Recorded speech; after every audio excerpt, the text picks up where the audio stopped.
ವೀಕ್ಷಕರೇ, ಇದು KGF ನಲ್ಲಿ ಚಿನ್ನ ಹುಡುಕಿಕೊಂಡು ಬ್ರಿಟಿಷ್ ದೊರೆಯ ಜೊತೆ ಹೋದ ಸಮಾಜದಲ್ಲಿ ಶೋಷಣೆಗೆ ಒಳಗಾಗಿದ್ದ ಒಂದು ಜನಾಂಗದ ಕಥೆ. ನೀವು ಯಶ್ ಅವರ ಸಿನಿಮಾದಲ್ಲಿ ರಾಕಿ ಬಾಯ್ ಗರುಡನ್ನ ಹೊಡೆದು KGF ಆಳೋ ಕಥೆಯನ್ನ ನೋಡಿರ್ತೀರ. ಆದರೆ ಅದು ಕಾಲ್ಪನಿಕ ಕಥೆ. ಈಗ ನಾನು ಹೇಳಕೊಟ್ಟಿರೋ ಕಥೆ ಇತಿಹಾಸದ ಘಟನೆಗಳನ್ನು ಆಧರಿಸಿ ರಚಿಸಿರುವಂತಹ ನೈಜ ಕಥೆ. ಕಥೆ ತುಂಬಾ ರೋಚಕವಾಗಿದೆ. ಈಗ ಕಥೆ ಒಳಗಡೆ ಹೋಗೋಣ ಬನ್ನಿ. ಇದು ವೇಪುರ್ ಗ್ರಾಮದಲ್ಲಿರುವ ಒಂದು ಕೇರಿ. ಈ ಕೇರಿಯವರು ಜಮೀನ್ದಾರನ ಬಳಿ ತೆಗೆದುಕೊಂಡ ಸಾಲಕ್ಕೆ ಪ್ರತಿಯಾಗಿ ಅವನಿಗೆ ಜೀತದಾಳಾಗಿ ಕೆಲಸ ಮಾಡುತ್ತಿರುತ್ತಾರೆ. ಇವನ ಹೆಸರು ತಂಗಲನ್. ಇಡೀ ಕೇರಿಯಲ್ಲಿರುವ ಜನರಿಗಿಂತ ಇವನು ಧೈರ್ಯವಂತ, ಸಾಹಸಿ, ಎಂಥ ರಿಸ್ಕ್ ತೆಗೆದುಕೊಳ್ಳಲು ಹಿಂದೆ ಮುಂದೆ ನೋಡದ ಗಟ್ಟಿ ಮನಸ್ಸಿನ ವ್ಯಕ್ತಿ. ಇವನ ಹೆಂಡತಿ ಗಂಗಮ್ಮ. ಇವರಿಗೆ 3 ಜನ ಮಕ್ಕಳಿರುತ್ತಾರೆ. 2 ವರ್ಷದ ಒಂದು ಮಗು, ಒಬ್ಬ ಮಗಳು, ಅಶೋಕ ಎಂಬ ಮಗ. ಇಬ್ಬರು ಗಂಡ ಹೆಂಡತಿಯರು ಒಬ್ಬರನ್ನೊಬ್ಬರು ತುಂಬಾ ಪ್ರೀತಿಸುತ್ತಾರೆ. ಹೆಂಡತಿ ಗಂಡನ ಬಿಟ್ಟು ಇರುವುದೇ ಇಲ್ಲ. ತಂಗಲನ್ಗೆ ಪ್ರತಿದಿನ ಒಂದು ಕನಸು ಬಿಡುತ್ತಾನೆ ಇರುತ್ತೆ. ಆ ಕನಸಿನಲ್ಲಿ ತಮ್ಮ ಪೂರ್ವಜರು ಚಿನ್ನಕ್ಕಾಗಿ ಮಾಡಿದ ಹೋರಾಟ ಮತ್ತೆ ಅದನ್ನು ತಡೆಯಲು ನಿಂತ ಆರತಿ. ಇದರ ಕನಸು ಇವನಿಗೆ ಆಗಾಗ ಬೀಳುತ್ತಲೇ ಇರುತ್ತದೆ.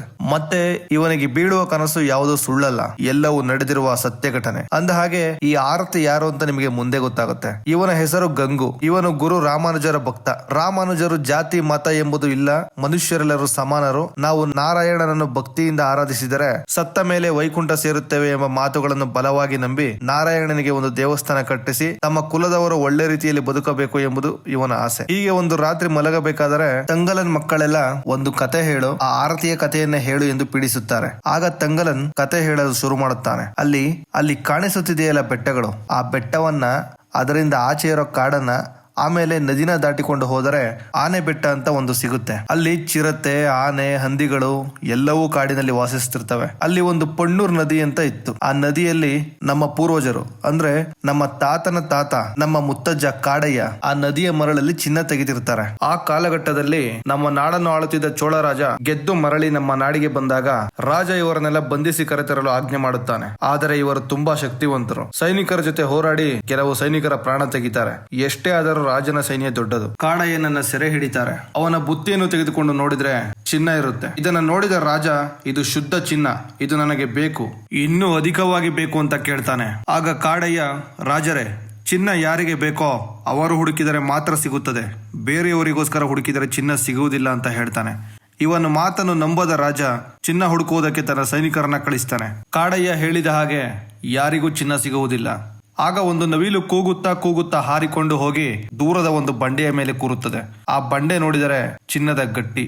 ರಾಜ ಆ ಬಂಡೆ ನನಗೆ ಬೇಕು ಅಂತ ಹೇಳ್ತಾನೆ. ಆಗ ಕಾಡಯ್ಯ, ಅದು ಚಿನ್ನದ ಬಂಡೆಯಲ್ಲ ರಾಜರೇ, ಅಲ್ಲಿಗೆ ಹೋದರೆ ದುರಂತ ನಡೆಯುತ್ತೆ, ಬೇಡ ಅಂತ ಎಚ್ಚರಿಕೆ ಕೊಡ್ತಾನೆ. ಮತ್ತೆ ಅವನ ಮಾತನ್ನು ಅಲ್ಲಗಳೆದ ರಾಜ ಆ ಬಂಡೆ ಹತ್ತಿರ ತನ್ನ ಜನರನ್ನ ಕಳಿಸ್ತಾನೆ. ಜನ ಆ ಚಿನ್ನದ ಬಂಡೆಯ ಹತ್ತಿರ ಹೋಗುತ್ತಿದ್ದಂಗೆ ಸರ್ಪಗಳು ಅಟ್ಯಾಕ್ ಮಾಡುತ್ತವೆ. ಹಲವು ಜನರನ್ನ ಕಚ್ಚಿ ಬಲಿ ತೆಗೆದುಕೊಳ್ಳುತ್ತವೆ. ಆದರೆ ಕಾಡಯ್ಯನಿಗೆ ಅವು ಏನು ಮಾಡಲು ಸಾಧ್ಯವಿಲ್ಲ. ಅವನು ಹಿಡಿದು ಕೈಯಲ್ಲೇ 2 ತುಂಡು ಮಾಡಿ ಬಿಸಾಕ್ತಾನೆ. ತನ್ನ ಬಳಿ ಇದ್ದ ಔಷಧಿಯನ್ನು ಹಾಕಿ ಸರ್ಪಗಳನ್ನು ಓಡಿಸ್ತಾನೆ. ಸರ್ಪ ಕಚ್ಚಿದರೂ ಇವನಿಗೆ ಏನೂ ಆಗುವುದಿಲ್ಲ. ಆಗ ಕಾಡಯ್ಯ ರಾಜನಿಗೆ, ಸರ್ಪಗಳು ಚಿನ್ನವನ್ನು ತೆಗೆಯುವುದಕ್ಕೆ ಬಿಡುವುದಿಲ್ಲ. ಒಬ್ಬ ಮಾಟಗಾತಿ ಈ ಸರ್ಪದ ಮಾಯಾಜಾಲವನ್ನು ರಚಿಸಿದ್ದಾಳೆ. ಇಲ್ಲಿ ಚಿನ್ನ ತೆಗೆಯಲು ಪ್ರಯತ್ನ ಪಡುವವರನ್ನು ಬಲಿ ತೆಗೆದುಕೊಳ್ಳುತ್ತಾಳೆ ಅಂತ ಹೇಳ್ತಾನೆ. ಇದರ ಹಿಂದೆ ಇರುವ ಮಾಟಗಾತಿ ಯಾರು ಅಂತ ರಾಜ ಕೇಳಿದಾಗ, ಇದನ್ನೆಲ್ಲ ಮಾಡ್ತಿರೋದು ನಾಗಸಾಧುಗಳ ಸಂತಾನದಲ್ಲಿ ಹುಟ್ಟಿ ಅವರನ್ನು ಮುನ್ನಡೆಸುತ್ತಿರುವ ನಾಯಕಿ ಆರತಿ, ಅವಳೇ ಈ ನೆಲಕ್ಕೆ ಕಾವಲುಗಾರ್ತಿ. ನಿಮ್ಮ ಕೈಯಲ್ಲಿ ಏನು ಮಾಡಕ್ಕಾಗಲ್ಲ, ಸುಮ್ಮನೆ ಇಲ್ಲಿಂದ ಹೊರಡಿ ಅಂತ ಹೇಳ್ತಾನೆ. ಆದರೂ ರಾಜ, ಇನ್ನು ಸರ್ಪಗಳು ಏನು ಮಾಡೋಕ್ಕಾಗಲ್ಲ, ಈಗ ಹೋಗಿ ಬಂಡೆಯನ್ನ ಒಡೆಯಿರಿ ಅಂತ ತನ್ನ ಸೈನಿಕರನ್ನ ಕಳಿಸ್ತಾನೆ. ಆದರೆ ಈಗ ಅವರೆಲ್ಲರ ಮೇಲೆ ಬಾಣಗಳಿಂದ ದಾಳಿಯಾಗುತ್ತದೆ. ಇದನ್ನು ಕಂಡ ರಾಜ ಸೈನಿಕರನ್ನೆಲ್ಲ ಹಿಂದಿರುಗಲು ಹೇಳುತ್ತಾನೆ. ಈ ಆಕ್ರಮಣಗಳನ್ನೆಲ್ಲ ಕಂಡ ರಾಜ, ಆ ಮಾಟಗಾತಿಯನ್ನು ಯಾರಿಂದಲೂ ತಡೆಯಲು ಸಾಧ್ಯವಿಲ್ಲವೇ ಅಂತ ಕೇಳಿದಾಗ ಕಾಡಯ್ಯ, ಯಾಕೆ ಸಾಧ್ಯ ಇಲ್ಲ, ನಾನು ತಡೆಯುತ್ತೇನೆ ಎನ್ನುತ್ತಾನೆ. ಹಾಗಾದರೆ ಈಗಲೇ ಹೋಗಿ ತಡಿ ಎಂದು ರಾಜ ಹೇಳಿದಾಗ, ಅವರನ್ನು ತಡೆದರೆ ನಮಗೇನು ಸಿಗುತ್ತದೆ ಎಂದು ಕೇಳುತ್ತಾನೆ. ಆಗ ರಾಜ, ನನಗೆ ಚಿನ್ನ ಬೇಕು, ಅದರ ಬದಲಾಗಿ ನಿನಗೇನು ಬೇಕು ಕೇಳು ಎಂದು ಹೇಳ್ತಾನೆ. ಆಗ ಕಾಡಯ್ಯ, ನಮ್ಮನ್ನೆಲ್ಲ ಕೀಳು ಕುಲದವರು ಎಂದು ನಾವು ಹುಟ್ಟಿ ಬೆಳೆದ ನೆಲವನ್ನು ನಮ್ಮಿಂದ ಕಿತ್ತುಕೊಂಡು ಈ ಮೇಲ್ಜಾತಿ ಎಂದು ಕರೆಸಿಕೊಳ್ಳುವ ಚರಿತ್ರಹೀನರಿಗೆ ಕೊಟ್ಟಿದ್ದೀರಿ. ನಮಗೆ ಆ ನೆಲ ಬೇಕು, ಮತ್ತೆ ಬೇಕು, ಈ ನೆಲ ಮತ್ತೆ ನಮ್ಮದಾಗಬೇಕು ಎಂದು ಕೇಳುತ್ತಾನೆ. ಆಗ ರಾಜ, ಸರಿ, ಹಾಗಾದ್ರೆ ನಿಮ್ಮ ನೆಲ ನಿಮಗೆ ಕೊಡುತ್ತೇನೆ, ಜೊತೆಗೆ ಚಿನ್ನದಲ್ಲಿ ಒಂದು ಭಾಗವನ್ನು ಕೊಡುತ್ತೇನೆ. ನನಗೆ ಆ ಚಿನ್ನ ಬೇಕು, ಅದನ್ನು ಕೊಟ್ಟರೆ ನಿಮ್ಮ ನೆಲ ನಿಮಗೆ ಅಂತ ಹೇಳಿ ಕಾಡಯ್ಯನನ್ನ ಕಳಿಸ್ತಾನೆ. ಈಗ ಕಾಡಯ್ಯ ತನ್ನ ಗುಂಪನ್ನ ಕರ್ಕೊಂಡು ಆ ಬಂಡೆ ಹತ್ರ ಹೋಗ್ತಾನೆ. ತಕ್ಷಣ ಅಲ್ಲಿ ಹುಲ್ಲುಗಾವಲಿನಲ್ಲಿ ಅಡಗಿಕೊಂಡಿದ್ದ ಕಾವಲುಗಾರರೆಲ್ಲ ಇವರ ಮೇಲೆ ಅಟ್ಯಾಕ್ ಮಾಡ್ತಾರೆ. ಇಬ್ಬರ ನಡುವೆ ಘೋರವಾದ ಯುದ್ಧ ಆಗುತ್ತೆ. ಇಬ್ಬರ ಗುಂಪಿನಲ್ಲೂ ಹಲವರ ಪ್ರಾಣ ಹೋಗುತ್ತದೆ. ಈಗ ಯುದ್ಧಕ್ಕೆ ಸ್ವತಃ ಆರತಿ ಬರುತ್ತಾಳೆ. ತುಂಬಾ ರಭಸವಾಗಿ ದಾಳಿ ಮಾಡಿ ಹಲವರನ್ನ ಬಲಿ ತೆಗೆದುಕೊಳ್ತಾಳೆ. ಕಾಡಯ್ಯನಿಗೆ ತುಂಬಾ ಗಾಯಗಳನ್ನು ಮಾಡುತ್ತಾಳೆ. ಆದರೂ ಕಾಡಯ್ಯ ತುಂಬಾ ಹೋರಾಡಿ ಅವಳನ್ನ ಹಿಡಿದು ಕಟ್ಟಿ ಹಾಕ್ತಾನೆ. ಈ ಕಾಡಯ್ಯನ ಪರಾಕ್ರಮವನ್ನು ಕಂಡ ರಾಜ ಖುಷಿಯಾಗಿ, ನೀನೊಬ್ಬ ಮಹಾವೀರ, ಪರಾಕ್ರಮಿ, ನಿನ್ನನ್ನು ನನ್ನ ಸೈನ್ಯದ ಸೇನಾಧಿಪತಿಯನ್ನಾಗಿ ಮಾಡುತ್ತೇನೆ ಎಂದು ಹೇಳಿ ಅವನ ಕೈಯಲ್ಲಿ ಕತ್ತಿ ಇಟ್ಟು ಖುಷಿಯಿಂದ ಆ ಚಿನ್ನದ ಬಂಡಿಯ ಹತ್ರ ಹೋಗ್ತಾರೆ. ಹೋಗಿ ಆ ಕಲ್ಲಿನ ಗಟ್ಟಿಗಳನ್ನು ಕೈಯಲ್ಲಿ ಹಿಡಿದುಕೊಂಡು ಚಿನ್ನ ಸಿಕ್ಕೇ ಬಿಟ್ಟಿತು ಎಂದು ಖುಷಿ ಪಡುತ್ತಿರುತ್ತಾರೆ. ಆದರೆ ಕೆಲವೇ ನಿಮಿಷಗಳಲ್ಲಿ ಇದು ಮಣ್ಣಾಗಿ ಬದಲಾಗುತ್ತದೆ. ಇದನ್ನು ಕಂಡು ಕೋಪಗೊಂಡ ರಾಜ ಕಾಡಯ್ಯನಿಗೆ, ನೀನೊಬ್ಬ ಮೋಸಗಾರ, ನಮ್ಮನ್ನು ಯಾಮಾರಿಸಿದೆ ಎಂದು ಹೇಳಿ ಅವನ ಕೈಯಲ್ಲಿ ಇಟ್ಟ ಕತ್ತಿಯನ್ನು ಕಿತ್ತುಕೊಂಡು ಹೊರಡಲು ಮುಂದಾಗುತ್ತಾನೆ. ಆಗ ಕಾಡಯ್ಯ, ರಾಜರೇ, ನಾನು ನಿಮ್ಮನ್ನು ಯಾಮಾರಿಸಿಲ್ಲ. ಆ ಮಾಟಗಾತಿ ಆರತಿ ತನ್ನ ಮಾಯಾಜಾಲದಿಂದ ಆ ಚಿನ್ನವನ್ನೆಲ್ಲ ಮಣ್ಣಾಗಿ ಬದಲಿಸಿದ್ದಾಳೆ ಎಂದು ಹೇಳಿದಾಗ, ಇನ್ನು ನಾನು ನಿನ್ನ ಮಾತನ್ನು ನಂಬುವುದಿಲ್ಲ ಎಂದು ರಾಜ ಹೇಳುತ್ತಾನೆ. ಆಗ ಮಂತ್ರಿ, ರಾಜರೇ, ಅಲ್ಲಿ ಕಾಣುತ್ತಿದೆಯಲ್ಲ ವಿಗ್ರಹ, ಈ ಮಾಯಾಜಾಲದ ಹಿಂದೆ ಅಡಗಿರುವ ಶಕ್ತಿ ಅದೇ ಮುನಿಯ ವಿಗ್ರಹ. ಇಲ್ಲಿನ ಚಿನ್ನ ನಮ್ಮ ಸೊತ್ತು, ನಿಮ್ಮ ಕೈಯಾರಾದರ ತಲೆಯನ್ನು ತುಂಡರಿಸಿ ಹೋಗಿ ಎನ್ನುತ್ತಾನೆ. ತಕ್ಷಣವೇ ರಾಜ ಆ ವಿಗ್ರಹದ ತಲೆಯನ್ನು ಕತ್ತರಿಸಿ ಬಿಡ್ತಾನೆ. ಇದನ್ನು ಕಂಡು ಕೋಪೋದ್ರಿಕ್ತಳಾದ ಆರತಿ ಜೋರಾಗಿ ಕಿರುಚುತ್ತಾಳೆ. ಅವಳು ಕಿರುಚಿದ ಶಬ್ದಕ್ಕೆ ಎಲ್ಲರ ಕಿವಿ ಕಿತ್ತು ಹೋಗುತ್ತದೆ. ಆ ಶಬ್ದಕ್ಕೆ ಬಿರುಗಾಳಿಯೇ ಏಳುತ್ತದೆ. ಓಡಿ ಬಂದು ಕಾಡಯ್ಯನನ್ನು ಈಟಿಯಿಂದ ಚುಚ್ಚುತ್ತಾಳೆ. ತಕ್ಷಣ ಕಾಡಯ್ಯ ಅವಳ ಹೊಟ್ಟೆ ಭಾಗವನ್ನು ಕೊಯ್ದು ಬಿಡುತ್ತಾನೆ. ನೋವಿನಿಂದ ಆರತಿ ಕಿರುಚುತ್ತಾಳೆ. ಅವಳು ಕಿರುಚುವ ಶಬ್ದಕ್ಕೆ ತನ್ನ ಹೊಟ್ಟೆಯಿಂದ ಅಗಾಧವಾಗಿ ರಕ್ತ ಚಿಮ್ಮುತ್ತಾ ಹೊರಬರುತ್ತದೆ. ಆ ರಕ್ತ ಮಣ್ಣಿನ ಮೇಲೆ ಹರಿದಂತೆಲ್ಲ ಮಣ್ಣೆಲ್ಲ ಚಿನ್ನವಾಗಿ ಬದಲಾಗುತ್ತದೆ. ಅವಳ ಹೊಟ್ಟೆಯಿಂದ ಹರಿದು ಬಂದ ರಕ್ತ ಮಣ್ಣಿಗೆ ತಾಗಿ ಮಣ್ಣು, ಕಲ್ಲು, ಗುಡ್ಡ, ಚಿನ್ನದ ಗಣಿಯಾಗಿ ಬದಲಾಗುತ್ತೆ ಅಂತ ಕತೆ ಹೇಳಿ ಮುಗಿಸುವಷ್ಟರಲ್ಲಿ ಮಕ್ಕಳೆಲ್ಲ ಮಲಗಿರುತ್ತಾರೆ. ತಂಗಲನ್ ಹಾಗೂ ಅವನ ಜನರು ಇರುವ ಕೇರಿಯ ಗುಡಿಸಲುಗಳಿಗೆ ರಾತ್ರಿ ಜಮೀನ್ದಾರರ ಕಡೆಯವರು ಬಂದು ಬೆಂಕಿ ಹಚ್ಚಿ ಬಿಡ್ತಾರೆ. ಅವರ ಗುಡಿಸಲುಗಳೆಲ್ಲ ಸುಟ್ಟು ಹೋಗುತ್ತವೆ. ಮಾರನೆಯ ದಿನ ಜಮೀನ್ದಾರ ಬಂದು ಬ್ರಿಟಿಷ್ ಸರ್ಕಾರದ ಪ್ರಕಾರ ಕಟ್ಟಬೇಕಾದ ಜಮೀನಿನ ಕಂದಾಯ ಹಣ ಹಾಗೂ ಇಂತಿಷ್ಟು ಫಸಲುಗಳನ್ನು ಕಂದಾಯ ರೂಪವಾಗಿ ಇನ್ನೂ ಕಟ್ಟದಿರುವ ಕಾರಣ ಅದನ್ನೆಲ್ಲ ಜಮೀನ್ದಾರ ಸರ್ಕಾರಕ್ಕೆ ಕಟ್ಟುತ್ತಾರೆ. ಮತ್ತೆ ಈ ಹಣವನ್ನು ಬಡ್ಡಿ ಸಮೇತ ಹಿಂದಿರುಗಿಸುವವರೆಗೂ ತಂಗಲನ್, ಅವನ ಹೆಂಡತಿ ಮತ್ತು ಅವನ 2 ವರ್ಷದ ಮಗುವನ್ನು ಜಮೀನ್ದಾರನ ಬಳಿ ಜೀತದಾಳಾಗಿ ಕೆಲಸ ಮಾಡಬೇಕು. ಇವರು ಬೇರೆ ಕೆಲಸಕ್ಕಾಗಲಿ ಊರಿಗಾಗಲಿ ಹೋಗಬಾರದು. ಈ ಷರತ್ತುಗಳನ್ನು ಮೀರಿದರೆ ಸರ್ಕಾರದ ಆದೇಶಗಳನ್ನು ಮೀರಿದ ತಪ್ಪಿಗೆ ನೇಣಿಗೆ ಹಾಕುವ ಶಿಕ್ಷೆಯನ್ನು ವಿಧಿಸಲಾಗುತ್ತದೆ ಎಂದು ಸೂಚನೆ ಹೊರಡಿಸಿ ಅಲ್ಲಿಂದ ಹೊರಡುತ್ತಾರೆ. ಇನ್ನು ಅಲ್ಲಿಂದ ಆಚೆಗೆ ತಮ್ಮ ಸ್ವಂತ ಜಮೀನಿನಲ್ಲೇ ಜಮೀನ್ದಾರನ ಜೀತದಾಳಾಗಿ ಇವರ ಕುಟುಂಬ ಕೆಲಸ ಮಾಡಲು ಶುರು ಮಾಡುತ್ತದೆ. ಇನ್ನೊಂದು ದಿನ ಕ್ಲೆಮೆಂಟ್ ಎಂಬ ಬ್ರಿಟಿಷ್ ದೊರೆ ಈ ವೇಪುರ್ ಗ್ರಾಮದ ಜನರನ್ನೆಲ್ಲ ಅರಳಿಕಟ್ಟೆ ಮರದ ಹತ್ತಿರ ಸಭೆಗೆ ಕರೆಸ್ತಾನೆ. ಕರೆಸಿ ತನ್ನ ಶಾನುಭೋಗನ ಮುಖಾಂತರ ಒಂದು ಅನೌನ್ಸ್ಮೆಂಟ್ ಮಾಡಿಸ್ತಾನೆ. ಚೋಳರ ಕಾಲದಿಂದ ಹಿಡಿದು ಮುಸ್ಲಿಮರ ಟಿಪ್ಪು ಸುಲ್ತಾನ್ ಕಾಲದವರೆಗೂ ಮೈಸೂರು ಸಂಸ್ಥಾನಕ್ಕೆ ಸೇರಿದ ಕೋಲಾರ ಜಿಲ್ಲೆಯಲ್ಲಿ ಜೀವನ ಮಾಡುತ್ತಿದ್ದಂತ ನಿಮ್ಮ ಜನಗಳೇ ಚಿನ್ನ ತೆಗೆಯುವುದಕ್ಕೆ ಸಹಾಯ ಮಾಡಿದ್ದಾರೆ. ಈಗ ನಮ್ಮ ಕ್ಲೆಮೆಂಟ್ ದೊರೆ ನಿಮ್ಮನ್ನು ಇಟ್ಕೊಂಡು ಮತ್ತೆ ಅದೇ ಕೆಲಸ ಮಾಡಲು ನಿರ್ಧಾರ ಮಾಡಿದ್ದಾರೆ ಅಂತ ಹೇಳುತ್ತಿದ್ದಂಗೆ ಜನರೆಲ್ಲ ಭಯದಿಂದ ಹೊರಟೋಗ್ತಾರೆ. ಯಾಕಂದ್ರೆ ಈ ಜನಗಳ ನಂಬಿಕೆ ಪ್ರಕಾರ ಅಲ್ಲಿ ದೆವ್ವಭೂತಗಳ ಕಾಟ ಇದೆ. ಅಲ್ಲಿ ಚಿನ್ನ ತೆಗೆಯೋಕೆ ಹೋದವರನ್ನು ಅವುಗಳು ಬಲಿ ತೆಗೆದುಕೊಳ್ಳುತ್ತವೆ. ಆದ್ದರಿಂದ ಇವರೆಲ್ಲ ಆ ಕೆಲಸಕ್ಕೆ ಹೆದರುತ್ತಾರೆ. ಆದರೆ ತಂಗಲನಿಗೆ ಒಂದು ಬಂಡ ಧೈರ್ಯ. ಅವನಿಗೆ ಅಷ್ಟು ಹೆದರಿಕೆ ಇಲ್ಲ. ರಾತ್ರಿ ಶಾನುಭೋಗ ಬಂದು, ನೀವೆಲ್ಲ ಅಲ್ಲಿ ಕೆಲಸಕ್ಕೆ ಬರೋದಕ್ಕೆ ಒಪ್ಕೊಂಡ್ರೆ ನೀವು ಕೇಳಿದಷ್ಟು ದಿನಗೂಲಿಯನ್ನ ಕೊಡ್ತಾರೆ ಅಂತ ಮತ್ತೆ ರಾತ್ರಿ ಮನವೊಲಿಸೋದಕ್ಕೆ ಬರ್ತಾನೆ. ಆಗಲೂ ಜನ ಎಲ್ಲ ಹೆದರಿ ಓಡಿ ತಮ್ಮ ತಮ್ಮ ಗುಡಿಸಲು ಸೇರಿಕೊಳ್ತಾರೆ. ಆದರೆ ತಂಗಲನ್ ಮಾತ್ರ ತಾನು ಮತ್ತು ತನ್ನ ಮಗನನ್ನು ಕರೆದುಕೊಂಡು ಬರ್ತೀನಿ ಅಂತ ಒಪ್ಕೋತಾನೆ. ಆದರೆ ಅವನ ಹೆಂಡತಿಗೆ ಆ ಅಪಾಯಕಾರಿ ಸ್ಥಳಕ್ಕೆ ತನ್ನ ಗಂಡ ಮತ್ತು ಮಗನನ್ನು ಕಳಿಸಲು ಇಷ್ಟ ಇರುವುದಿಲ್ಲ. ಹಾಗಾಗಿ ಅಲ್ಲಿಗೆ ಹೋಗ್ಬೇಡ ಅಂತ ತುಂಬಾ ಅಳ್ತಿರ್ತಾಳೆ. ತಂಗಲನ್ ಅವನ ಹೆಂಡತಿ ಹತ್ರ ಬಂದು, ನಾವು ನಮ್ಮ ಮಕ್ಕಳೆಲ್ಲ ಜೀವನ ಪೂರ್ತಿ ಆ ಜಮೀನ್ದಾರನ ಮುಂದೆ ಕೈ ಕಟ್ಕೊಂಡು ನಿಂತ್ಕೋಬೇಕಾ? ಒಂದೇ ಒಂದಿನ ಬದುಕಿದರೂ ರೋಷದಿಂದ ಬದುಕಿ ಸಾಯಬೇಕು ಅಂತ ಹೇಳಿ ಹೇಗೋ ಒಪ್ಪಿಸಿ ಬೆಳಿಗ್ಗೆ ಹೋಗ್ತಾನೆ. ಜೊತೆಗೆ ಇನ್ನೊಬ್ಬ ವ್ಯಕ್ತಿ ಮತ್ತೆ ಈ ಕೆಲಸ ಸಕ್ಸಸ್ ಆದ್ರೆ ಅದರಿಂದ ಬರುವ ಹಣದಲ್ಲಿ ನಾರಾಯಣನ ದೇವಸ್ಥಾನ ಕಟ್ಟಿಸ್ತೀನಿ ಅಂತ ಇದೇ ಜನಾಂಗಕ್ಕೆ ಸೇರಿದ ಒಬ್ಬ ಪೂಜಾರಿ ಹೊರಡ್ತಾನೆ. ಚಿನ್ನದ ಗಣಿಗಾಗಿ ಈಗ ಜರ್ನಿ ಆರಂಭವಾಗುತ್ತೆ. ಕಾಡು, ಮೇಡು, ಬೆಟ್ಟ, ಗುಡ್ಡ, ನದಿಗಳನ್ನೆಲ್ಲ ದಾಟಿ ಹಗಲು ರಾತ್ರಿ ಪ್ರಯಾಣ ಮಾಡ್ತಾರೆ. ಕಾಲು ದಾರಿ ಎಲ್ಲಾ ಮೀರಿ ಆ ಚಿನ್ನದ ಗಣಿ ಇರುವ ಕಾಡಿಗೆ ತಲುಪುತ್ತಾರೆ. ತಂಗಲನಿಗೆ ಆಗಾಗ ಕನಸು ಬೀಳುತ್ತಿರುವುದರಿಂದ ಆ ಕಾಡು, ಇಲ್ಲಿನ ದಾರಿ ಮತ್ತೆ ಆ ಚಿನ್ನದ ಗಣಿ ಹತ್ತಿರ ಹೋಗುವುದಕ್ಕೆ ಇಟ್ಟಿರುವ ಕಾವಲುಗಳ ಬಗ್ಗೆ ಚೆನ್ನಾಗಿ ಗೊತ್ತಿರುತ್ತದೆ. ಇಲ್ಲಿಂದ ಕಾಡಿನೊಳಗೆ ಪ್ರಯಾಣ ಶುರುವಾಗುತ್ತದೆ. ಈಗ ಒಂದು ನದಿಯನ್ನು ದಾಟಬೇಕು. ನದಿಯಲ್ಲಿ ತಂಗಲನ್ ಮಾರ್ಗದರ್ಶನದಂತೆ ಎಲ್ಲರೂ ಸಾಗಲು ಮುಂದಾಗುತ್ತಾರೆ. ಇನ್ನೇನು ಎದೆಮಟ್ಟದ ನೀರಿನಲ್ಲಿ ಸಾಗುವಾಗ ತಂಗಲನ್ಗೆ ಆರತಿ ಕಾಣಿಸಿಕೊಳ್ಳುತ್ತಾಳೆ. ಅವನ ಕಾಲು ಹಿಡಿದು ನೀರಿನೊಳಗೆ ಎಳೆದು ಅವನ ಒಂದು ಕಾಲನ್ನು ಕಲ್ಲಿನೆಡೆಗೆ ಸಿಗಿಸಿ ಬಿಡುತ್ತಾಳೆ. ಅವರು ಹೋಗುತ್ತಿದ್ದ ಸಾಲು ಅಲ್ಲೋಲ ಕಲ್ಲೋಲವಾದರೂ ಪೂಜಾರಿ ನೀರಿನೊಳಗಡೆ ಈಜಿ ಬಂದು ತಂಗಲನ್ ಉಸಿರುಗಟ್ಟುವಷ್ಟರಲ್ಲಿ ಕಾಪಾಡುತ್ತಾನೆ. ಸಂತು ನದಿಯನ್ನು ಎಲ್ಲರೂ ದಾಟುತ್ತಾರೆ. ಏಟಾಗಿದ್ದ ಕಾಲಿಗೆ ಇವರಿಬ್ಬರು ಚಿಕಿತ್ಸೆ ನೀಡುತ್ತಾರೆ. ನಂತರ ಮತ್ತೆ ಪ್ರಯಾಣ ಶುರು ಮಾಡುತ್ತಾರೆ. ಒಂದಷ್ಟು ದೂರ ಹೋದ ಮೇಲೆ ತಂಗಲನ್ ಕನಸಿನಲ್ಲಿ ಬರುತ್ತಿದ್ದ ಆನೆಗುಡ್ಡ ಕಾಣಿಸುತ್ತದೆ. ಆಗ ಬ್ರಿಟಿಷ್ ದೊರೆಗೆ ಆ ಗುಡ್ಡದ ಹಿಂದೆ ಚಿನ್ನ ಸಿಗುತ್ತದೆ ಎಂದು ಹೇಳುತ್ತಾನೆ. ಅಲ್ಲಿಗೆ ಹೋಗಿ ಮಣ್ಣನ್ನ ಪರೀಕ್ಷಿಸಿದ್ರೆ ಮಣ್ಣಿನಲ್ಲಿ ಮಿನರಲ್ ಅಂಶ ಜಾಸ್ತಿ ಇರುತ್ತದೆ. ಚೋಳ ರಾಜ ಮತ್ತು ಟಿಪ್ಪು ಸುಲ್ತಾನ್ ಚಿನ್ನವನ್ನು ತೆಗೆದಿರುವುದು ಇದೇ ಭೂಮಿ. ನಾವು ಸಮೀಪದಲ್ಲಿದ್ದೇವೆ ಎಂದು ಬ್ರಿಟಿಷ್ ದೊರೆ ಅಂದಾಜಿಸಿ ಆ ನೆಲವನ್ನು ಅಗೆಸಿ ಸಂಶೋಧನೆ ಮಾಡುತ್ತಾನೆ. ಆ ದಿನ ಅಶೋಕನಿಗೆ ಗಾಳಿಯ ಮಾಯಾಜಲ ಅಟ್ಟಿಸಿಕೊಂಡು ಬರುವ ಹಾಗೆ ಅನಿಸುತ್ತದೆ. ರಾತ್ರಿ ತನ್ನ ಕೂಲಿ ಪಡೆದು ಮಲಗಿದ್ದಾಗ ಅವರು ತಂಗಲು ಹಾಕಿಕೊಂಡಿದ್ದ ಗುಡಿಸಲಿಗೆ ಬೆಂಕಿ ಬಿದ್ದಿರುತ್ತದೆ. ಮಾರನೇ ದಿನ ಪೂಜಾರಿಗೆ ಒಂದು ಸುರಂಗ ಕಾಣುತ್ತದೆ. ಚೋಳ ರಾಜರ ಕಾಲದಲ್ಲಿ ನಿರ್ಮಿಸಿದ ಸುರಂಗ ಇದು ಎಂದು ಬ್ರಿಟಿಷ್ ದೊರೆಗೆ ಹೇಳಿ ಏನಾದರೂ ಸಿಗಬಹುದು ಎಂದು ನೀರಿಗೆ ಧುಮುಕುತ್ತಾರೆ. ಪೂಜಾರಿ ಹುಡುಕಿದಾಗ ಒಳಗಡೆ ಆ ಮುನಿಯ ತಲೆ ಸಿಗುತ್ತದೆ. ಪೂಜಾರಿ ಹೊರಗಡೆ ಬಂದು ತಂಗಲನ್ಗೆ ಒಳಗಡೆ ಆ ಮುನಿಯ ವಿಗ್ರಹದ ತಲೆ ಇದೆ ಎಂದು ಹೇಳಿದಾಗ ಅವನ ಮಗ ನೀರಿಗೆ ಹಾರಿ ಆ ತಲೆಯನ್ನು ತೆಗೆದುಕೊಂಡು ಬಂದು ಬಿಡ್ತಾನೆ. ನೀರಿನಿಂದ ಹೊರಗಡೆ ಬಂದ ಆ ಮುನಿಯ ತಲೆಯನ್ನು ತೋರಿಸಿ ಚೋಳರಾಜ ಕತ್ತರಿಸಿದ ವಿಗ್ರಹದ ತಲೆ ಇದೆ ಎಂದು ಸನ್ನೆ ಮಾಡಿ ತಂಗಲನ್ ಬ್ರಿಟಿಷ್ ದೊರೆಗೆ ಹೇಳುತ್ತಾನೆ. ಕ್ಲೆಮೆಂಟ್ ದೊರೆ ಅದನ್ನು ನೋಡುವಾಗ ದೂರದಲ್ಲಿ ಯಾರೋ ನಿಂತು ನೋಡುತ್ತಿರುವ ಹಾಗೆ ತಂಗಲನ್ಗೆ ಕಾಣಿಸುತ್ತದೆ. ಒಂದು 3-4 ದಿನಗಳಾದ ಮೇಲೆ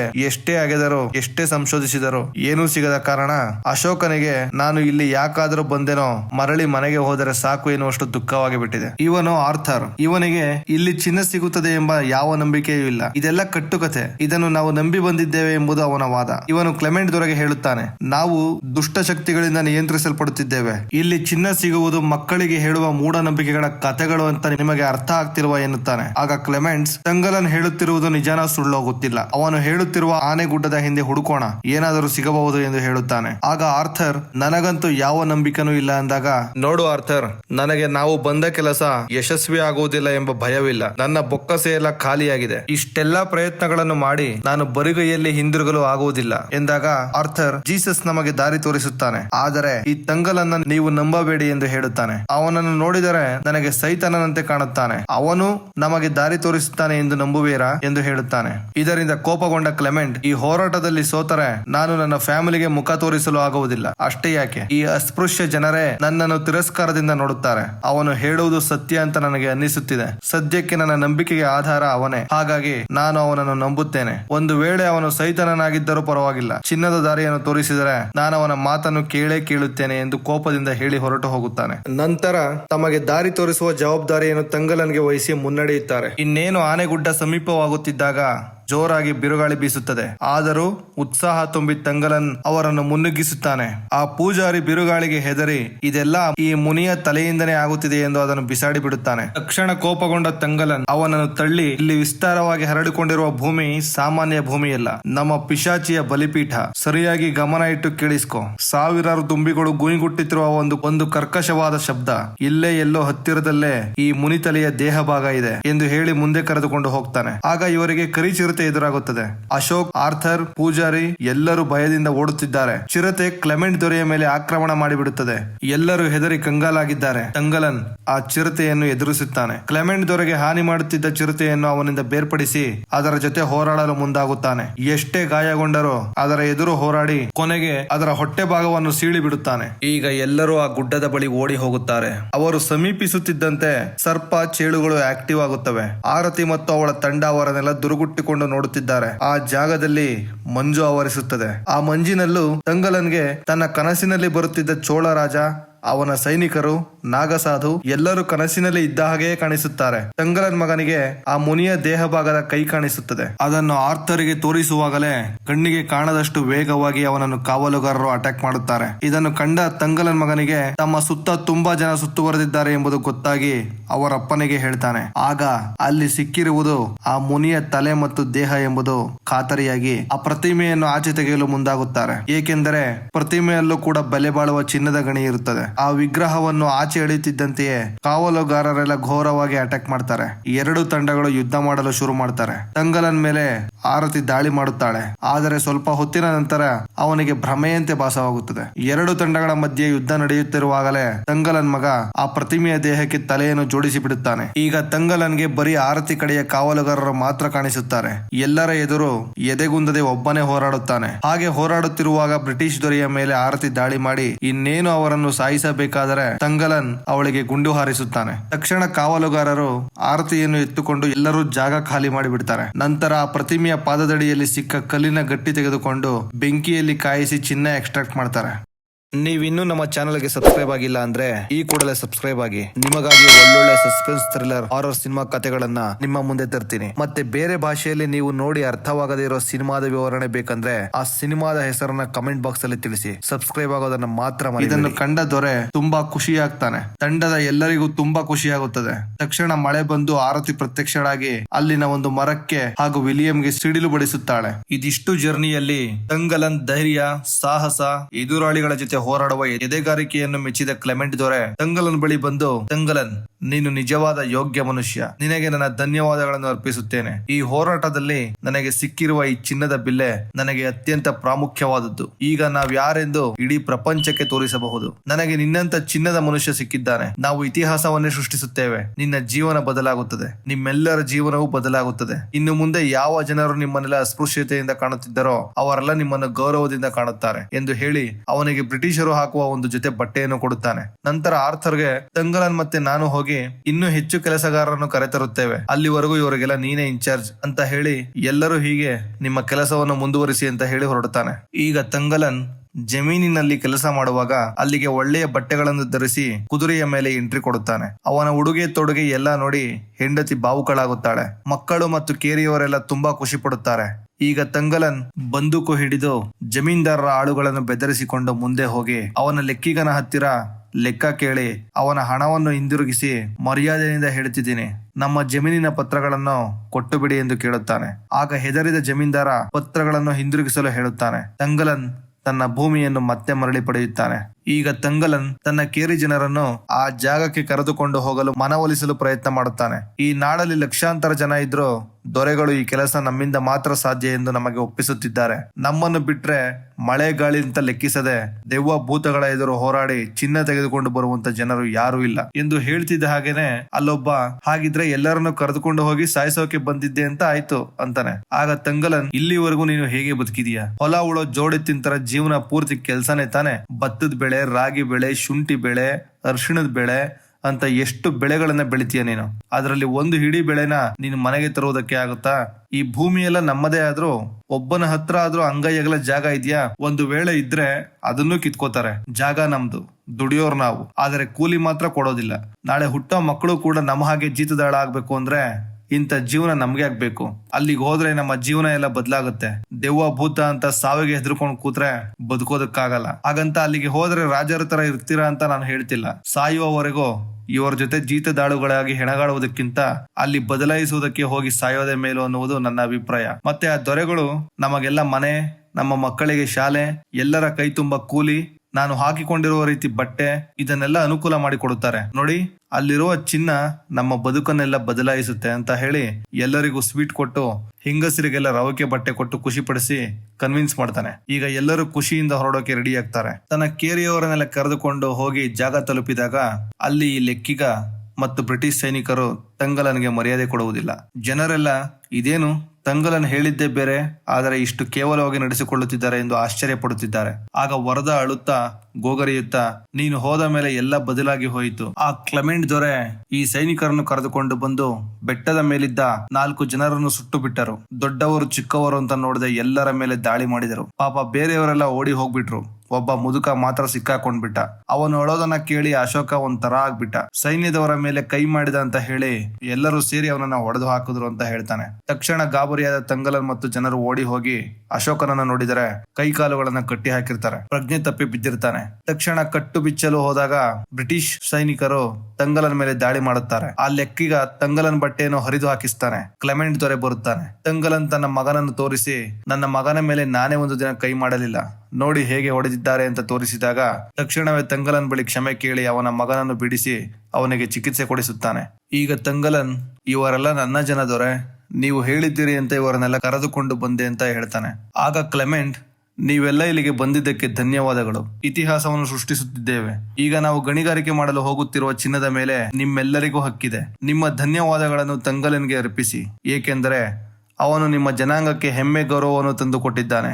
ಈ ಜರ್ನಿಯಲ್ಲಿ ನಿಮ್ಮೆಲ್ಲರ ಸುರಕ್ಷತೆಯನ್ನು ನಾನು ನೋಡಿಕೊಳ್ಳುತ್ತೇನೆ ಎಂದು ಹೇಳಿ ಅವರು ಕೆಲಸ ಮಾಡಲು ಉತ್ತೇಜಿಸುತ್ತಾನೆ. ರಾತ್ರಿಯಾಗುತ್ತದೆ. ಆಗಾಗ ದೂರದಿಂದ ಎಲ್ಲಿಂದಲೂ ವಿಚಿತ್ರವಾದ ಶಬ್ದಗಳು ಬರುತ್ತಿರುತ್ತವೆ. ತಂಗಲನ್ ಮಗ ಅಶೋಕ್ ಬೇರೆ ವಿಚಿತ್ರವಾಗಿ ವರ್ತಿಸುತ್ತಿದ್ದಾನೆ. ಸಾವು ನಿಶ್ಚಯ ಆಗಿದ್ದರೂ ಈ ಭೂಮಿಯಿಂದ ಹೊರಡದೇನೆ ಇನ್ನು ಏನ್ ಮಾಡ್ತಿದ್ದೀರಾ? ಎಲ್ಲರೂ ಹೊರಡಿ ಇಲ್ಲಿಂದ. ನೀವು ಮಾಡುತ್ತಿರುವುದು ತಪ್ಪು. ಚಿನ್ನ ಎಂಬುದು ಒಂದು ಹಳದಿ ದೆವ್ವ. ಅದು ನಿಮ್ಮನ್ನ ಕೊಲ್ಲುತ್ತೆ, ಎಲ್ಲರನ್ನು ಬಲಿ ತೆಗೆದುಕೊಳ್ಳುತ್ತೆ. ಈ ಕೂಡಲೇ ಈ ಜನರೆಲ್ಲ ಇಲ್ಲಿಂದ ಹೊರಡಕ್ಕೆ ಹೇಳು ಅಂತ ದೆವ್ವ ಮೈ ಮೇಲೆ ಮೆಟ್ಕೊಂಡಿರೋ ತರ ಮಾತಾಡ್ತಿದ್ದಾನೆ. ತಂಗಲನ್ ಹುಚ್ಚುಚ್ಚಾಗಿ ಏನೇನೋ ಮಾತಾಡಬೇಡ, ಸುಮ್ಮನೆ ಬಾಯಿ ಮುಚ್ಚು ಅಂತ ಹೇಳಿ ಅವನಿಗೆ ಗದರುತ್ತಾನೆ. ಮಾರನೆಯ ದಿನ ಎಲ್ಲರೂ ಕೆಲಸಕ್ಕೆ ಮುಂದಾಗುತ್ತಾರೆ. ಕೆಲಸ ಶುರು ಮಾಡುತ್ತಿದ್ದಂತೆ ವಿಚಿತ್ರ ಶಬ್ದ ಕೇಳುತ್ತದೆ. ಒಂದು ಕ್ಷಣ ಗಾಬರಿಯಾದರೂ ಕೆಲಸವನ್ನು ಮುಂದುವರಿಸುತ್ತಾರೆ. ಕೆಲಸ ಮುಗಿದ ದಿನವೇ ಅವರಿಗೆಲ್ಲ ಹೇಳಿದ ಕೂಲಿಯನ್ನು ಕೊಟ್ಟು ಬಿಡುತ್ತಾರೆ. ಜನರು ತುಂಬಾ ಖುಷಿಯಾಗುತ್ತಾರೆ. ಹೀಗೆ ದುಡಿಮೆ ಮಾಡಿ ನಮ್ಮ ಭೂಮಿಯನ್ನೆಲ್ಲ ವಾಪಸ್ ಹಿಂಪಡೆಯಬೇಕು ಎಂದು ಖುಷಿ ಪಡುತ್ತಾರೆ. ಆದರೆ ಅದೇ ರಾತ್ರಿ ತಂಗಲನ್ ತನ್ನ ಪಾಡಿಗೆ ತಾನು ಕೂತು ಬಟ್ಟೆ ಹೊಲಿಗೆ ಹಾಕಿಕೊಳ್ಳಬೇಕಾದರೆ ತನ್ನ ಪಕ್ಕದಲ್ಲೇ ಆರತಿ ಮಾಯಾವಿಯಂತೆ ಪ್ರತ್ಯಕ್ಷಳಾಗಿ ಎಲ್ಲವೂ ಅಂತ್ಯಕ್ಕೆ ಬಂದು ತಲುಪಿದೆ. ಕೊನೆಯ ಬಾರಿ ನೀವೆಲ್ಲರೂ ಸಂಭ್ರಮಿಸಿ. ಆರನ್, ಬೇರನ್ನೇ ಮರೆತಿರುವ ಮರ ನೀನು. ಯುಗ ಯುಗಗಳನ್ನು ಕಂಡ ಈ ಯುದ್ಧ ಮುಕ್ತಾಯವಾಗಲಿದೆ ಎಂದು ಹೇಳುತ್ತಿದ್ದಾಳೆ. ಆದರೆ ಆರತಿಯ ರೂಪ ತಂಗಲನ್ಗೆ ಬಿಟ್ಟರೆ ಬೇರೆ ಯಾರಿಗೂ ಕಾಣಿಸುವುದಿಲ್ಲ. ತಂಗಲನ್ ಕಾಣದ ಮಾಯಾವಿಗೆ ಸ್ಪಂದಿಸುವುದು, ತನ್ನ ಮಗ ವಿಚಿತ್ರವಾಗಿ ಆಡುವುದು ಎಲ್ಲವನ್ನು ನೋಡಿ ತಂಗಲನ್ ಹೆಂಡತಿ ಭಯಭೀತಳಾಗಿರುತ್ತಾಳೆ. ಚಿನ್ನ ಹುಡುಕುವ ಕೆಲಸ ಸ್ವಲ್ಪ ದಿನ ಸತತವಾಗಿ ನಡೆಯುತ್ತದೆ. ಎಷ್ಟು ಅಗೆದರೂ ಅಲ್ಲಿ ಸ್ವಲ್ಪ ಮಟ್ಟಿಗೆ ಬೆಳ್ಳಿ ಮತ್ತು ಕಬ್ಬಿಣದ ಅಂಶಗಳು ಸಿಗುತ್ತವೆ, ಆದರೆ ಚಿನ್ನ ಸಿಗುವುದಿಲ್ಲ. ಹೀಗೆ ಕೆಲಸ ನಡೆಯುವಾಗ ಅಲ್ಲೇನೋ ಹೊಳೆಯುತ್ತಿರುವ ಹಾಗೆ ಕಾಣುತ್ತಿದೆ ಎಂದು ಕೈ ಹಾಕಲು ಹೋಗಿ ಆರ್ಥರ್ಗೆ ಹಾವು ಕಚ್ಚಿಬಿಡುತ್ತದೆ. ನಂತರ ನೋಡುತ್ತಿದ್ದ ಹಾಗೆ ಹಲವಾರು ಹಾವುಗಳು ಜನರನ್ನು ಒಟ್ಟಿಸಿಕೊಂಡು ಬರುತ್ತವೆ. ಒಂದು ಹಾವು ತಂಗಲನ ತಲೆಯನ್ನು ಕತ್ತರಿಸಿದರೂ ಬಿಡದೆ ಅವನ ಮಗಳಿಗೆ ಕಚ್ಚಿ ಅವಳನ್ನು ಬಲಿ ತೆಗೆದುಕೊಳ್ಳುತ್ತದೆ. ಈ ಘಟನೆಯಿಂದ ತಂಗಲನ್ ಕುಟುಂಬ ತುಂಬಾ ನೋವಿಗೊಳಗಾಗುತ್ತದೆ. ಎಷ್ಟು ದಿನ ಆಗಿದರೂ ಚಿನ್ನ ಸಿಗೋದೇ ಇಲ್ಲ. ಇದರಿಂದ ಹತಾಶನಾಗುತ್ತಿದ್ದ ಕ್ಲೆಮೆಂಟ್ ದೊರೆ ಜನರಿಗೆ ಕೂಲಿ ಕೊಡುವುದನ್ನು ನಿಲ್ಲಿಸಿ ಇನ್ನು ಮುಂದೆ ಚಿನ್ನ ಸಿಕ್ಕರಷ್ಟೇ ಕೂಲಿ ಕೊಡುವುದು ಎಂದು ಹೇಳುತ್ತಾನೆ. ಇದರ ಮಧ್ಯೆ ಕೊಡುವ ಊಟದಲ್ಲೂ ಕಡಿಮೆ ಮಾಡುತ್ತಾರೆ. ಜನರೆಲ್ಲ ಕೆಲಸ ಮಾಡಿ ಸುಸ್ತಾಗುವುದಲ್ಲದೆ ಅಲ್ಲಲ್ಲೇ ಕೆಲವರ ಸಾವುಗಳು ಆಗುತ್ತಿರುತ್ತವೆ. ಒಂದು ರಾತ್ರಿ ಕ್ಲೆಮೆಂಟ್ ದೊರೆ ತೀವ್ರ ಹತಾಶನಾಗಿ ಕುಡಿದು ಆ ಬಂಡೆ ಹತ್ತಿರ ಬಂದು, ಇಲ್ಲಿ ಚಿನ್ನ ಇದೆ ಎಂದು ನನಗೆ ಗೊತ್ತು, ಆದರೆ ನಿಮ್ಮ ಮಾಯಾಜಾಲ ನಮ್ಮ ಕಣ್ಣಿಗೆ ಕಾಣಿಸಲು ಬಿಡುತ್ತಿಲ್ಲ ಅಂತ ಹೇಳಿಕೊಂಡು ಆ ಕಲ್ಲಿಗೆ ಹೊಡೆಯಲು ಶುರು ಮಾಡುತ್ತಾನೆ. ತಕ್ಷಣ ಯಾರೋ ಹೊಡೆದಂತೆ ಭಾಸವಾಗಿ ನೆಲಕ್ಕುರುಳುತ್ತಾನೆ. ಅದೇ ರಾತ್ರಿ ತಂಗಲು ಹಾಕಿಕೊಂಡಿದ್ದ ಗುಡಿಸಲುಗಳಿಗೆಲ್ಲ ಬೆಂಕಿ ಬಿದ್ದು ಬಿಡುತ್ತದೆ. ಕ್ಲೆಮೆಂಟ್ ದೊರೆ ಬಿದ್ದಿರುವುದನ್ನು ನೋಡಿ ಇದಕ್ಕೆಲ್ಲ ನೀನೇ ಕಾರಣ ಎಂದು ಆ ಬಂಡೆಗೆ ತಂಗಲನ್ನು ಹೊಡೆಯೋಕೆ ಶುರು ಮಾಡ್ತಾನೆ. ಆಗ ಆ ಮಾಯಾವಿ ಆರತಿ ಪ್ರತ್ಯಕ್ಷಳಾಗಿ, ನೀನು ತಪ್ಪು ಮಾಡ್ತಾ ಮಾಡ್ತಾ ನಮ್ಮ ನಡುವಿನ ಅಂತರ ಹೆಚ್ಚಾಗುತ್ತಿದೆ. ನಿಜವಾಗಿಯೂ ನೀನು ನನ್ನ ಜೊತೆ ಇರಬೇಕಾದವನು. ಇಲ್ಲಿರುವ ಚಿನ್ನಕ್ಕೆ ನೀನು ಕೂಡ ಕಾವಲುಗಾರ ಅಂತ ಹೇಳ್ತಾಳೆ. ಈಗ ಜನರೆಲ್ಲ ಹತಾಶರಾಗಿ ಹಸಿವಿನಿಂದ ಬಳಲುತ್ತಾ ಇಲ್ಲಿ ಹಸಿದುಕೊಂಡು ಸಾಯುವ ಬದಲು ಊರಿಗೆ ಹೋಗುವುದೇ ಮೇಲು ಎಂದು ಹೊರಡಲು ಮುಂದಾಗುತ್ತಾರೆ. ತಂಗಲನ್ ತಡೆಯಲು ನೋಡಿದರೂ ಯಾರೂ ಅವನ ಮಾತನ್ನು ಕೇಳುತ್ತಿಲ್ಲ. ತಕ್ಷಣ ಎಚ್ಚರವಾದ ಕ್ಲೆಮೆಂಟ್ ದೊರೆ ಎಲ್ಲರಿಗೂ ಬಂದೂಕು ತೋರಿಸಿ ಹೆದರಿಸಿ ಎಲ್ಲರೂ ಇಲ್ಲೇ ಉಳಿಯುವಂತೆ ಮಾಡುತ್ತಾನೆ. ಆಗ ಇವರಿಗೆಲ್ಲ ಒಂದು ಕೋಣ ಕಾಣಿಸುತ್ತದೆ. ಹಸಿದಿದ್ದ ಇವರು ಅದನ್ನು ಬೇಟೆಯಾಡಿ ತಿನ್ನಲು ಅದನ್ನು ಅಟ್ಟಿಸಿಕೊಂಡು ಹೋಗುತ್ತಾರೆ. ಅಷ್ಟು ಜನ ಅಟ್ಟಿಸಿಕೊಂಡು ಬಂದರೂ ಹೆದರದ ಕೋಣ ಜನರನ್ನೇ ಅಟ್ಟಿಸಿಕೊಂಡು ಬರುತ್ತದೆ. ಅಸಲಿಗೆ ಈ ಕೋಣವನ್ನ ಸವಾರಿ ಮಾಡುತ್ತಿರುವಳು ಆರತಿ. ಆದರೆ ಇದು ತಂಗಲನ್ಗೆ ಬಿಟ್ಟರೆ ಬೇರೆ ಯಾರಿಗೂ ಕಾಣಿಸುವುದಿಲ್ಲ. ತಂಗಲನ್ ಬಂದವನೇ ಆ ಕೋಣದ ಶಿರ ಕತ್ತರಿಸುತ್ತಾನೆ. ಅದೇ ರಾತ್ರಿ ಆ ಕೋಣವನ್ನು ಅಡುಗೆ ಮಾಡಿಕೊಂಡು ತಿಂದು ತಂಗಲನ್ ಎಲ್ಲರಿಗೂ ನಾವು ಕೆಲಸ ಮಾಡಿ ನಾವು ಬಂದಿರುವ ಗುರಿ ಮುಟ್ಟುವ ತನಕ ಇಲ್ಲಿಂದ ಹಿಂದೆ ಸರಿಯಬಾರದು ಅಂತ ಎಲ್ಲರ ಉತ್ಸಾಹವನ್ನು ಹುರಿದುಂಬಿಸುತ್ತಾನೆ. ಜನರೆಲ್ಲ ಇವನ ಮಾತು ಕೇಳಿ ಉತ್ಸಾಹ ಭರಿತರಾಗುತ್ತಾರೆ. ಅದೇ ರಾತ್ರಿ ಕಲ್ಲಿನ ಬಂಡೆಯನ್ನು ಹೊಡೆಯಲು ಸುತ್ತ ಬೆಂಕಿ ಹಾಕಿ ಚೆನ್ನಾಗಿ ಕಲ್ಲನ್ನು ಕಾಯಿಸಿ ನಂತರ ಹೊಡೆಯುತ್ತಾರೆ. ಆರತಿ ಮೇಲಿಂದ ಒಂದು ಕಲ್ಲನ್ನು ಹಾಕುತ್ತಾಳೆ. ಅದರಿಂದ ಭೂಮಿ ತೂತಾಗಿ ಒಂದು ಸುರಂಗ ಮಾರ್ಗ ತೆರೆಯುತ್ತದೆ. ಅಲ್ಲಿ ನಿಂತಿದ್ದವರು ಆ ಸುರಂಗದೊಳಗೆ ಬೀಳುತ್ತಾರೆ. ಒಳಗೆ ಬಂದು ನೋಡಿದರೆ ತಂಗಲನ್ಗೆ ಮಾತ್ರ ಚೋಳ ರಾಜ, ಟಿಪ್ಪು ಸುಲ್ತಾನ್ ಹೀಗೆ ರಾಜರುಗಳು ಸೈನಿಕರುಗಳು ಕಾಣಿಸುತ್ತಾರೆ. ಅಲ್ಲಿಗೆ ತಂಗಲನ್ಗೆ ಇದು ಚೋಳ ರಾಜ ಟಿಪ್ಪು ಸುಲ್ತಾನ್ ಚಿನ್ನ ತೆಗೆಯಲು ಬಂದು ಸೋತಿರುವ ಜಾಗ ಎಂದು ತಿಳಿಯುತ್ತದೆ. ಹಾಗೆ ಮುಂದೆ ಹೋದರೆ ಕೆಲವು ಅಸ್ಥಿ ಪಂಜರಗಳು ಸಿಗುತ್ತವೆ. ಇನ್ನು ಮುಂದೆ ಹುಡುಕುತ್ತಾ ಹೋದಾಗ ಕೊನೆಗೂ ಚಿನ್ನದ ರಾಶಿ ಸಿಕ್ಕೇ ಬಿಡುತ್ತದೆ. ಈಗ ಜನರ ಖುಷಿಗೆ ಪಾರವೇ ಇಲ್ಲ. ಖುಷಿಯಿಂದ ಎಲ್ಲರೂ ತೇಲಾಡುತ್ತಿದ್ದಾರೆ. ಆದರೆ ತಂಗಲನ್ಗೆ ಇದನ್ನು ನೋಡಿ ಅಷ್ಟು ಉತ್ಸಾಹ ಏನು ಬರಲಿಲ್ಲ, ಖುಷಿ ಆಗಲಿಲ್ಲ. ಅದಕ್ಕೆ ಒಂದು ಕಾರಣವಿದೆ, ಅದನ್ನ ಮುಂದೆ ಹೇಳ್ತೀನಿ. ಖುಷಿಯಲ್ಲಿ ಕೈಲಾದಷ್ಟು ಬಾಚಿಕೊಂಡು ವರದಾ ಮತ್ತು ಅವನ ಹೆಂಡತಿ ತೆಗೆದುಕೊಂಡು ಆಚೆ ಬರುತ್ತಿದ್ದಾರೆ. ಅವರನ್ನು ಲೆಕ್ಕಿಗ ತಡೆದು ಅವರ ಆಳುಗಳಿಂದ ಒಡೆಸುತ್ತಾನೆ. ತಕ್ಷಣ ಬಂದ ಕ್ಲೆಮೆಂಟ್ ದೊರೆ ಅವನನ್ನು ಒಂದೇ ಏಟಿನಲ್ಲಿ ಸಾಯಿಸಿ, ಇಲ್ಲಿ ಸಿಗುವ ಚಿನ್ನ ನನಗೆ ಮಾತ್ರ ಸೇರಿದ್ದು.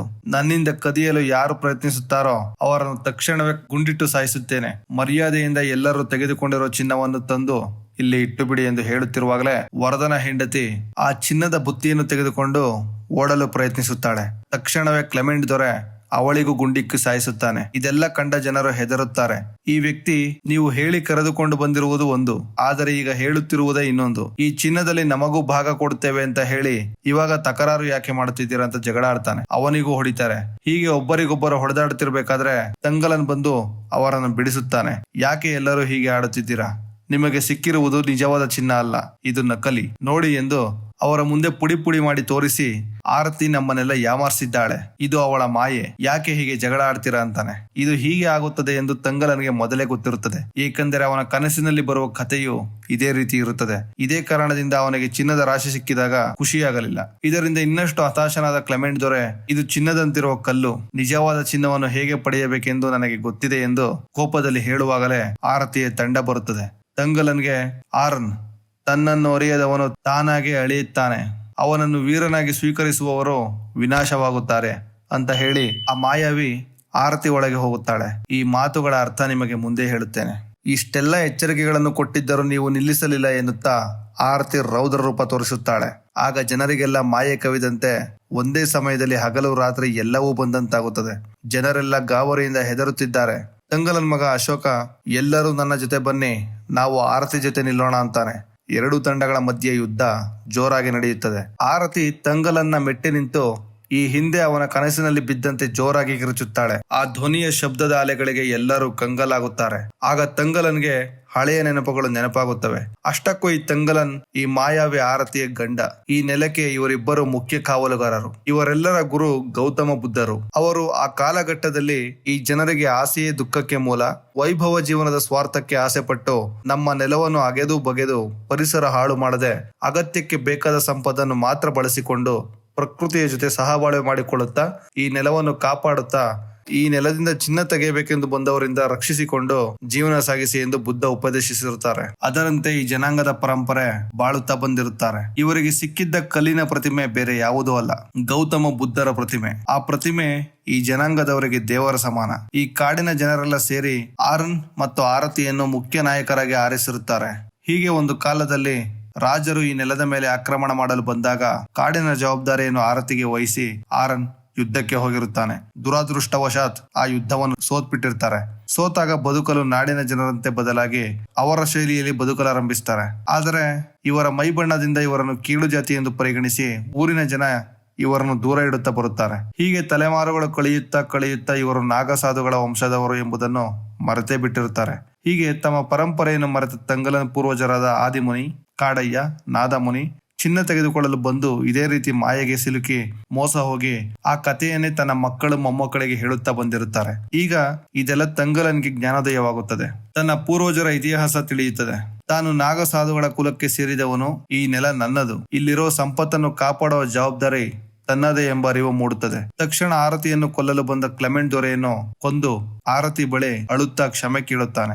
ಇನ್ನು ಮುಂದೆ ಹೀಗೆ ಮಾಡುವುದಿಲ್ಲ. ಹುಟ್ಟಿದಾಗಿನಿಂದ ಕಷ್ಟ ನೋಡುತ್ತಾ ಬಂದ ನಾವು ಇಲ್ಲಿರುವ ಚಿನ್ನ ತೆಗೆದುಕೊಂಡು ನಮ್ಮ ಕಷ್ಟವನ್ನು ನೀಗಿಸಿಕೊಂಡು ಬದುಕಲು ಆಸೆ ಪಟ್ಟು ಇಲ್ಲಿಗೆ ಬಂದೆವು ಅಷ್ಟೇ. ನಮ್ಮನ್ನು ಕ್ಷಮಿಸಿ. ನನ್ನ ನಂಬಿ ಬಂದ ಮುಗ್ಧ ಜನರನ್ನು ಹೋಗಲು ಬಿಡು ಆರತಿ ಎಂದು ಕೇಳುತ್ತಾನೆ. ಆಗ ಆರತಿ, ಈ ಚಿನ್ನದಿಂದ ನಿಮ್ಮ ಕಷ್ಟವೆಲ್ಲ ಬಗೆಹರಿಯುವುದಾದರೆ ಹೋಗಿ ನಿನಗೆ ಬೇಕಾದಷ್ಟು ತೆಗೆದುಕೋ ಎಂದು ಅನುಮತಿ ನೀಡುತ್ತಾಳೆ. ಆಗ ತಂಗಲನ್ ತಮ್ಮ ಜನರ ಜೀವನವನ್ನು ಸರಿಪಡಿಸಿಕೊಂಡು ಮುಂದೆ ಸಾಗಲು ಬೇಕಾದಷ್ಟು ಚಿನ್ನವನ್ನು ತೆಗೆದುಕೊಂಡು ಅಲ್ಲಿಂದ ಹೊರಬರುತ್ತಾನೆ.